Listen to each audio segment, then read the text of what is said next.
अस्सलाम वालेकुम वरहमतुल्लाहि वबरकातुहू। उम्मीद करती हूँ कि आप सब ईमान और सेहत की बेहतरीन हालत में होंगी। रास्ते बनाना अल्लाह का काम है और रास्ते अल्लाह ही बनाता है। हम सिर्फ अपने मंजिल का तयन करते हैं और अल्लाह रब्बुल इज्जत उस मंजिल तक पहुंचाने में हमारी मदद करता है।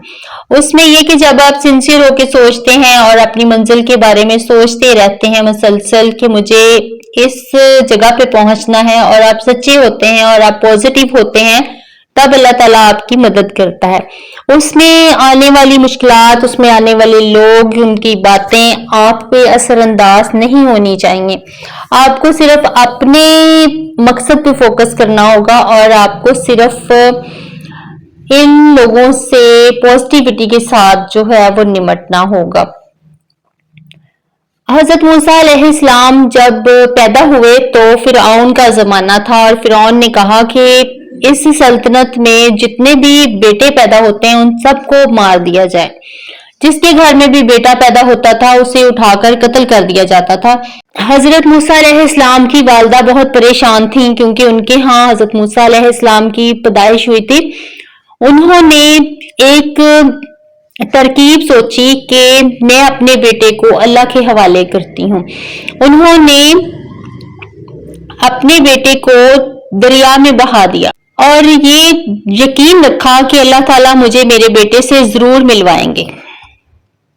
अब जब दरिया में बहा दिया, एक तख्ते के ऊपर रख के दरमियान में एक छोटे से बच्चे को रख दिया और वो बच्चा जो है वो डूबता भी नहीं है, वो तैरता रहता है। तैरता तैरता वो अल्लाह ताला की रजा से, क्योंकि अल्लाह ताला ने खुद से डिसाइड किया हुआ था कि मैंने इस बच्चे को फलां जगह पे पहुंचाना है, तो वो फिरौन के महल के साथ जाके वो तख्ता लग जाता है और फिरौन की बीवी देख लेती है कि ये बच्चा जो है वो यहाँ पे पहुंचा है और ये बच्चा कहीं दूर से आया है। वो उठा लेती है उस बच्चे को और कहती है कि इस बच्चे की परवरिश मैं करूंगी। अब वो बादशाह जो सारी सल्तनत के बेटों को कत्ल करवा रहा है, वो अपनी बीवी के आगे मजबूर हो जाता है और वो बच्चे की मोहब्बत में जो बीवी ने डिसीजन लिया कि मैं इस बच्चे को पालूंगी, तो वो मान जाता है। वो कहता है हाँ, हम इस बच्चे को पाल लेंगे, हमारा ही बच्चा है ये। अब जब बच्चे को दूध पिलाने की बारी आती है तो बहुत सारी औरतें आती हैं, पूरे मुल्क में जितनी भी औरतें आती हैं वो सारी बच्चे को दूध पिलाने की कोशिश करती हैं, लेकिन बच्चा किसी का भी दूध नहीं पीता। जब हजरत मूसा अलैहिस्सलाम की बारी आती है उनकी मदर की, तो हजरत मूसा अलैहिस्सलाम उनका दूध पी लेते हैं। अब फिरौन की बीवी ने कहा कि आप इस बच्चे को दूध पिलाएं और इसकी देखभाल करें, आप यहाँ पे आ जाएं, इस महल में रहेंगी आप हमारे साथ। लेकिन हजरत मूसा अलैहिस्सलाम की वालदा ने कहा कि मैं ये जिम्मेदारी इस तरह नहीं ले सकती क्योंकि मेरे और बच्चे भी हैं और मेरा शोहर है, मेरा अपना घर है, तो मैं इसको यहाँ पे आके जो है वो देखभाल नहीं कर सकती। इनकार कर दिया। अब पता भी था कि ये मेरा ही बेटा है, लेकिन इनकार कर दिया, अपनी बात पे डट गई क्योंकि उनको यकीन था कि मेरा बेटा मेरे हवाले जरूर होगा, क्योंकि अब जब कि अल्लाह ने इसको बचा लिया है तो अब ये मेरा बेटा मेरे तक जरूर पहुंचेगा।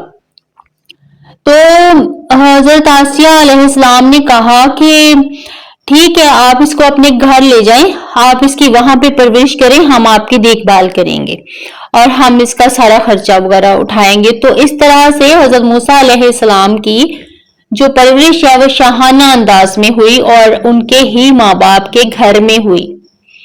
तो इससे ज्यादा अल्लाह की कौन सी जो है वो होगी निशानी कि जो अल्लाह चाहता है वही करता है और अल्लाह के फैसले ही अटल होते हैं। अल्लाह ने पहले से ही डिसाइड किया होता है कि किस जगह पे किसको पहुंचाना है, लेकिन उसमें हमारी अपनी कोशिश यहाँ पे होती है कि जैसे हजरत मूसा अलैहिस्सलाम की मदर ने अल्लाह पे भरोसा किया, अल्लाह के हवाले कर दिया अपने बेटे को। तो जब हम खुद को अल्लाह के हवाले करते हैं तो अल्लाह आसानियों के रास्ते निकालता है और हमें भी चाहिए कि हम अल्लाह के हवाले खुद को करें, अपने मसले मसाइल सारे छोड़ के अपने मामलात को अल्लाह के हवाले करें और अल्लाह ही डिसीजन लेने वाला है और अल्लाह बेहतर ही डिसीजन लेता है।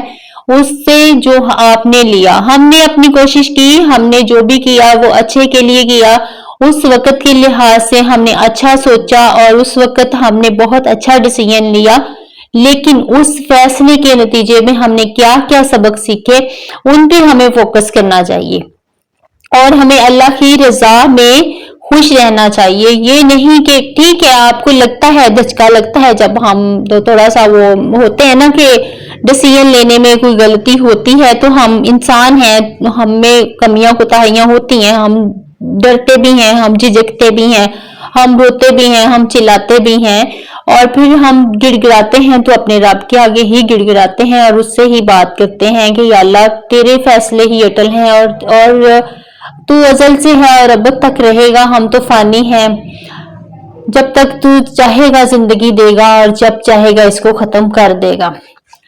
तो इसलिए अल्लाह पे ही भरोसा रखना चाहिए और अल्लाह के फैसलों को ही अटल समझना चाहिए, अपनी हर चीज को अल्लाह से मंसूब करना चाहिए। जो भी हम डिसीजन लेते हैं वो अच्छा ही होता है उस वक्त के लिहाज से और उसको जो आने वाले वक्त में भी वो अच्छा साबित होता है। बस ये होता है कि वक्ती परेशानियां होती हैं जो कि आती जाती रहती हैं, उनमें कोई नहीं होता कि ये कंट्रास्ट है, इस कंट्रास्ट को जो है वो फेस कीजिए और इस कंट्रास्ट से समझिए कि हम आगे क्या बेहतर कर सकते हैं और अपने फैसलों में तब्दीली लाने की लचक भी रखिए कि हम चेंज भी जो है वो होना चाहिए। कोई एक डिसीजन पे अटक नहीं जाना चाहिए कि एक डिसीजन हो गया तो बस जी हो गया, अब इसके आगे दुनिया खत्म हो गई, ऐसा नहीं होता। जो भी होता है वो अच्छे के लिए होता है।